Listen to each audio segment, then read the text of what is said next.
सबको मानते, राम और शिव को मानते। एक दिन काकभुसुंडी जी और लोमश बाबा, जो काकभुसुंडी जी के गुरु हैं,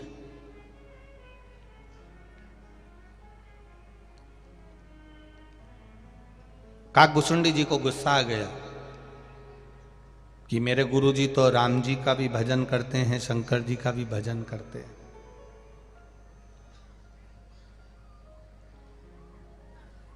देवों में देव, महादेव।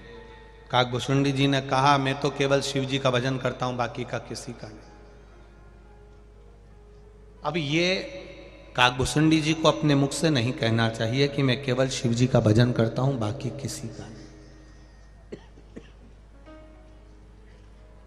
क्योंकि हमारा सनातन धर्म कहता है किसी भी धर्म की हंसी नहीं उड़ानी, किसी संप्रदाय की हंसी नहीं उड़ानी, किसी व्यक्ति की हंसी नहीं उड़ानी।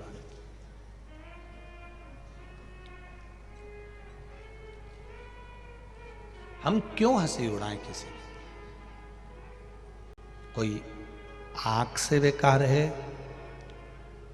कोई जिह्वा से बेकार है, कोई श्रवण शक्ति से बेकार है, कोई हाथ से, कोई पांव से अगर विकलांग है, कोई शरीर से बहुत मोटा है, कोई बहुत दुर्बल है, कोई की बुद्धि कम है, कोई में बहुत ज्यादा बुद्धि है, तो हम क्यों हंसी उड़ाएं?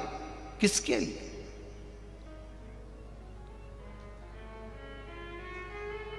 साइया सब में रब देखिए, साइया सब में रब देखिए, रूप एक है, रब अनंत है, अनेक। उसका स्वरूप अलग अलग है। वो रब, मेरा बाबा, मेरा भोलेनाथ, मेरा शंभू, मेरा त्रिकालदर्शी, मेरा कैलाशी, किस किस रूप में आता है इसका कोई भरोसा कहीं नहीं है।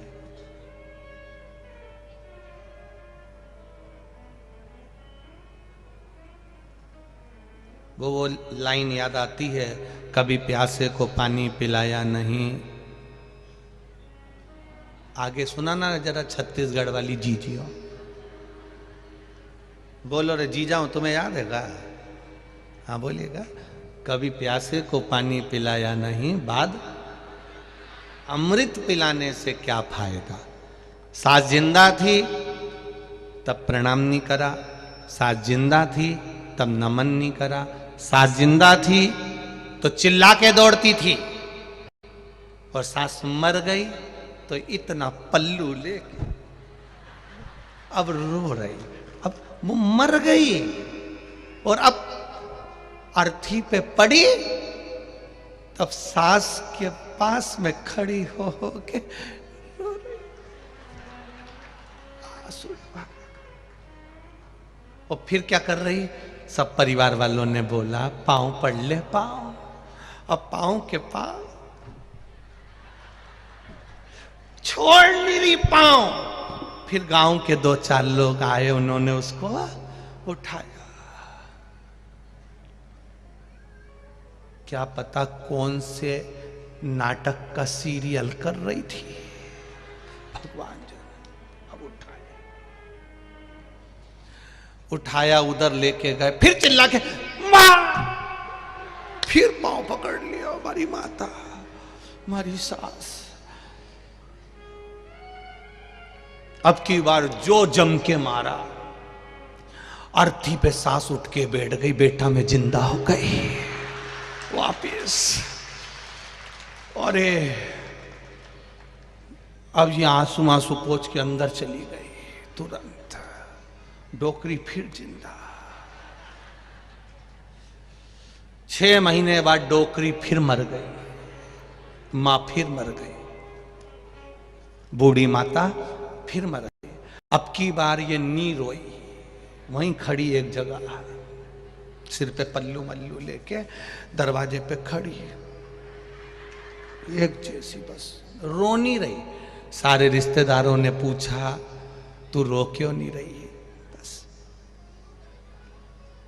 परिक्रमा लगाई, पांव के पास नहीं जाऊंगी। एक बार पांव के पास गई थी 6 महीना डोकरी फिर जिंदा हो गई थी बुढ़िया। अब की बार पाँव के पास गई और 2-4 साल के लिए जिंदा हो गई तो मेरा पूरा प्लान फेल हो जाएगा, अब नहीं जाऊंगी। ये संसार माता अब गया।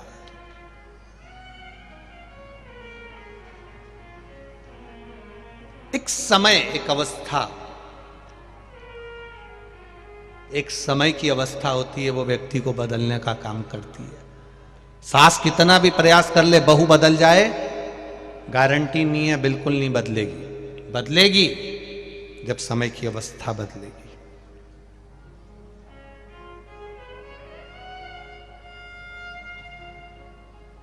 आप उसको नहीं बदल सकते, पर समय की अवस्था बदल देगी। जब बच्चों को पढ़ाएगी, विद्वान बनाएगी, अपना त्याग करती चली जाएगी, खाने का, भोजन का, रहने का, सब त्याग धीरे धीरे करती चली जाएगी, तब वो बच्चों को पढ़ाती पढ़ाती फिर तुम्हारे जैसी हो जाएगी। एक बात आपसे पूछना चाहें, बेटे के पास ज्यादा दौलत होती है कि बाप के पास ज्यादा दौलत होती है? पिता के पास होती है ना दौलत। उसने बचपन में जब तुम छोटे से थे तब भी पिता के पास में 500 का नोट होता था, 1000 का नोट होता था, 50-100 रुपए उसके पास होते थे। पर अपने बेटे को, अपनी बेटी को पढ़ाने के चक्कर में, बढ़ाने के चक्कर में, उनके कपड़े अच्छे पहनाने के चक्कर में, उनको खाना अच्छा खिलाने के चक्कर में पिता की जेब में 500 का नोट भी है और भूख भी लग रही है ना, दुकान पे बैठकर ठेला चलाते समय अगर उसको भूख भी लग रही है वो नहीं खाता है, क्योंकि मेरे बच्चे को देना है, ट्यूशन का देना है, बिजली का देना है, गैस की टंकी का देना है, नहीं खाता।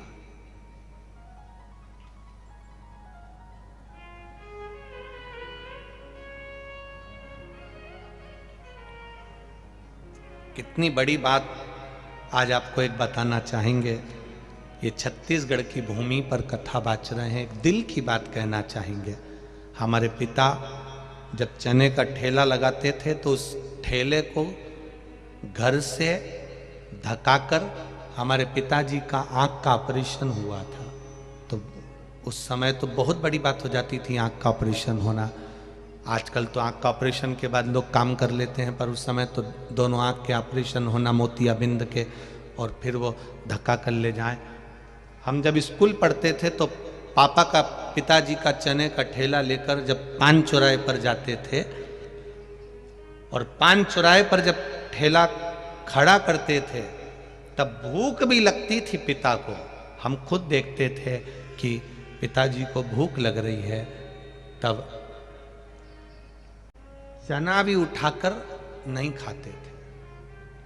हम कई बार, हमारे बड़े भैया ने पूछा, पापा भूख लग रही है, आप चना खा लो, तो पिताजी का शब्द होता था, 2 रुपए का चना बिगड़ जाएगा, वो 2 रुपए आएंगे तो काम आएंगे। घर का चना भी ठेले का नहीं खाता था बाप, पिता पिता होता है, पिता वो चना भी नहीं खाता था। एक बेटे की जिंदगी बनाने के लिए, एक बेटी का विवाह करने के लिए कन्यादान करना है उसको, बेटी की शादी में लोग आएंगे उनको खाना खिलाना है। खाना खाने वाला तो प्लेट में भोजन को डस्टबिन में छोड़कर चले जाता है, भरी की भरी 200 रुपए की प्लेट छोड़कर चले जाता है। पर उस बाप से पूछना जिसने 1-1 रुपया जोड़ा है अपनी बेटी की शादी के लिए कि आएंगे तो खिलाना पड़ेगा उसको। 1-1 रुपया जोड़ा है उस पिता ने, 1-1 रुपया। केवल बेटी का शादी करना है, बेटे का काम धंधा लगाना है, बच्चों को पढ़ाना है, अच्छे कपड़े पहनाना है, 500 रुपए उसकी जेब में है, पर 1 रुपया खर्च नहीं करता पिता। 1 रुपया। क्या उसको पानी पतासा याद नहीं आता जो तुम ठेले पर खड़े होकर 50 रुपए का खाकर आ जाते हो? तुम्हारे पापा, तुम्हारे पिता को वो पानी पतासा अच्छा नहीं लगता? तुम्हारे पिता को क्या चाउमीन अच्छी नहीं लगती? तुम्हारे पिता को क्या वो बर्गर अच्छा नहीं लगता? तुम्हारे पिता को क्या वो पिज्जा अच्छा नहीं लगता? तुम्हारे पिता को क्या बाजार में मिलने वाली गजक अच्छी नहीं लगती? तुम्हारे पिता को बाजार में मिलने वाला क्या भोजन अच्छा नहीं लगता? याद उसको भी आती है, खाना वो भी जानता है, जेब में पैसा भी है, फिर भी नहीं खाता है, क्योंकि मेरी औलाद को पढ़ाना है और उसका विवाह रचाना है। नहीं खाता, छोड़ देता। और जिस दिन तुम पिता बनोगे और अपनी औलाद के लिए तुम्हारी जेब में भी पैसा होगा, मैं नवयुवक लड़कों से पूछना चाहूंगा जिनकी शादी हो गई, जो 40 साल, 42 साल, 45 साल की उम्र में चल रहे हैं, 50 साल की उम्र में चल रहे हैं, उनकी भी जेब में पैसा है तो भी जोड़ जोड़ कर चल रहे हैं बच्चों के लिए। नहीं खाते। इन 45 साल वालों से, इन 50 साल वालों से पूछना, ऑफिस में काम कर रहे हैं, पुलिस की नौकरी, इसकी नौकरी, डॉक्टर की नौकरी, ये नौकरी, गवर्नमेंट की नौकरी कर रहे हैं, एक चाय भी पीते हैं तो 50 बार सोचते हैं कि चाय पिएंगे तो 10 रुपए कट जाएंगे। छुट्टी नहीं लेते गवर्नमेंट की, छुट्टी लेंगे तो पैसा कट जाएगा। किसके लिए? केवल अपने बच्चों के लिए।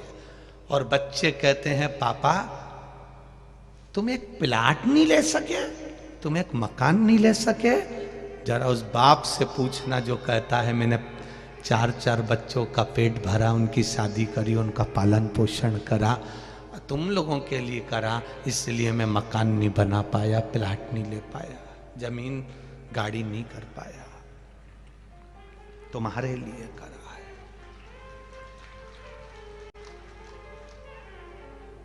बाप जैसी दुनिया में कोई पूंजी नहीं हो सकती, पिता जैसी कोई दौलत नहीं हो सकती।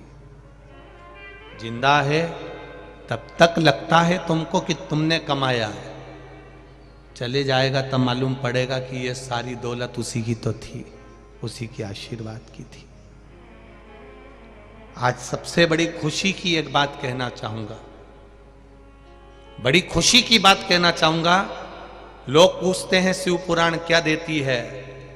हमारे पास जो पत्र आते हैं, हमारे पास में जो मैसेज आते हैं, हजारों लाखों पत्र और मैसेज रोज सीओर में आते हैं प्रतिदिन। खुशी इस बात की होती है कि नवयुवक लड़के, नवयुवक बेटियां, नवयुवक बेटे अब बूढ़े माता पिता के प्रति समर्पित होना चालू हो गए। लोग पूछते हैं शिव पुराण क्या देती है? हम कहते हैं उनका समर्पण बड़ा है, उनका त्याग बड़ा है, उनका प्रेम बड़ा है, उनकी वात्सल्यता बड़ी है, उनकी करुणा बड़ी है। जो बच्चे गलत मार्ग पर जा रहे थे वो वापिस थोड़ा ना थोड़ा अपने पिता का और मां का आदर करना सीख गए। माता पिता का आदर करना सीख।